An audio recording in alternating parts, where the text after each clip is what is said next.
guys, welcome back to the channel. I hope each and every one of you guys is doing well today.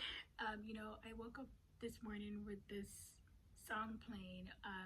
All I kept hearing was over and over again, over and over again. Okay. And I don't know if you guys know that song, but it's the song by Nelly and like Tim McGraw. It's like an older song. I had to look up when it was released, and it was released in like 2004, so it's been a while. It's been a while since I've heard that song. So anyways, hey, listen, if you are here, this is going to be in regards to your kingdom marriage, your amazing love story that God is behind the scenes working it out for you.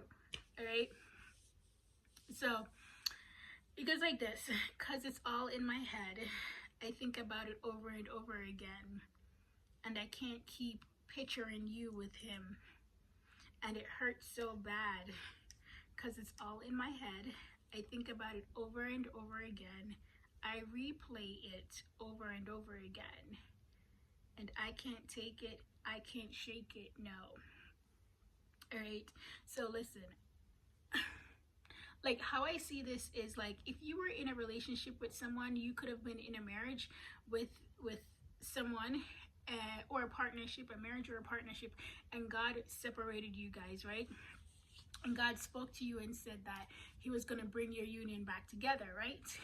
And even though God spoke to you and said that he was going to bring your union back together, or he was going to restore your marriage, or something along that lines, you might have found yourself in another relationship.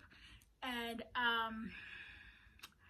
yeah, you best believe that your person that you were with, like, I mean, the thought of you being in the arms of another man is like torture for this individual. Okay, as much as they might have fumbled you, as much as they might have not took care of you, not treated you the best. I'm not talking about being in an abusive relationship, but they could have done better in the relationship, right? And even after all of that, the thought of you being in the arms of somebody else, I mean, is torturous for this individual.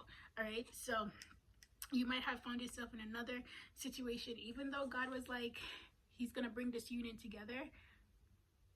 They're ruminating. That's what it is, over and over again. That's called rumination. Okay, the thought of you being in a relationship with another person outside of them is scary for them. And if this could be somebody that you might have not been in a relationship with this individual, but God had told you that you're going to connect with them. They're hoping that God will keep you to yourself. They're hoping that God will almost hide you, if you may, put like an invisible cloak over you, so nobody else would try to want to connect themselves with you. Because listen, for some of you guys, your person know that you are a gem. Okay, they know that you're special. They know that you're gifted. They know that you're one of a kind. They know that they can't just come to you any kind of way. Okay, so some of these spouses are like trying to get it together, trying to get all aspects of their life together, because they know that they can't just present just anything to you. They can't just come to you in any kind of way. So they're hoping in the meanwhile, while they're trying to get it together, you will not be swept away by another mister. Okay, they're hoping that somebody's not going to swoop you away. Okay, so the thought of you being in somebody else's arms is scary for them. All right, but it says, I can't wait to see you. Want to see if you still got that look in your eye, the one that you had for me before we said our goodbyes. And it's a shame that we got to spend our time being mad about the same things over and over again, about the same thing over and over again. Okay, but I think she's leaving. Oh man, she's leaving, and I don't know what else to do.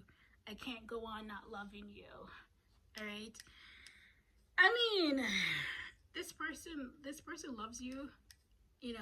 They love you, but they have they had issues in the past, and a lot of them are working on themselves. A lot of them God is working on. All right, hence the separation. I'm telling you, separation is great. I believe in separation when it comes on to relationships. I think it's great for both parties to just to get it together on their own with God, with God, because He's the healer and He's the deliverer, and then come back as whole people and join in holy matrimony and join in friendships and join in whatever relationships. I think it's great. There's a part that says, I remember the day you left. I remember the last breath you took right in front of me. When you said that you would leave, I was too stubborn to try to stop you or say anything. But I see clearly now, and this choice I made keeps playing in my head over and over again. It keeps playing in my head over and over again. Okay, so some of them is probably like regretting, not running after you, regretting not apologizing to you, regretting not coming to you when they had the chance, coming to you when they had the opportunity. Okay, they're probably regretting having to delay, all right, for whatever the reason is. They regret a lot, and pride is the name of the game here. Pride is the biggest issue the spouses face. They're stubborn. There's this stubbornness, there's this pride, and the Bible speaks of this. God hates pride. Because you know why God hates pride? Pride does not lead people to repentance. Pride does not lead people to repentance. One of our biggest issues in this world, I believe, is pride. People cannot apologize. They cannot say they're sorry. And that's a problem. It's a problem for relationships, and it's definitely a problem when it comes on to having a relationship with God. All right, so the main message is, this person thinks about you, they love you. The thought about you being in somebody else's arms is torturing for them. Okay, if you did find yourself in somebody else's arms, they are thinking about it, and they know about it. They're thinking about it, and they're having a hard time wrapping their minds around this. But for the other crew, your person does not want you to be swooped away by anybody. Okay, they know you're a catch. They see you, they know you're a catch. They don't have to like, they know. They know that when you go out there in society, that people are looking at you. Okay, many of God's chosen people, I don't know what it is, but many of God's chosen people are very, very attractive. That's one of the gifts that God gave His people. Super attractive, okay, inside out. And so they're hoping that God would just cloak you, put an invisible cloak on you until it's time for them to come into union with you, because the thought of you being in somebody else's arms, they can't do it. They can't handle it. Okay, they can't do it. So over and over again, they're ruminating about something. Okay, there's some rumination going on, and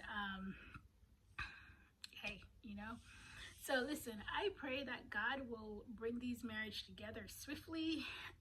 Clearly, it's in His timing.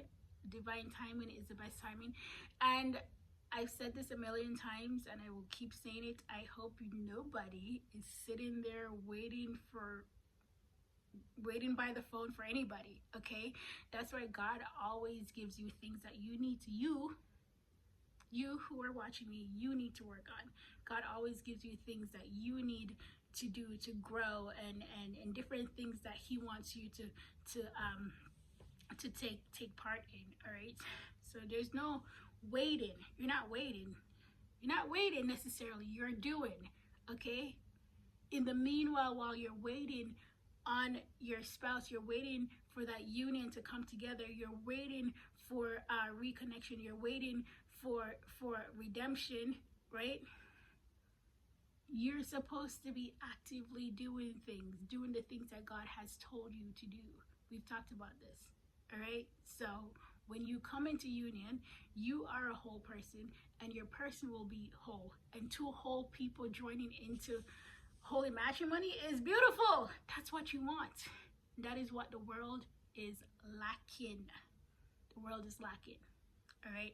And God is trying to make these marriages different, very different than what the world has been seeing.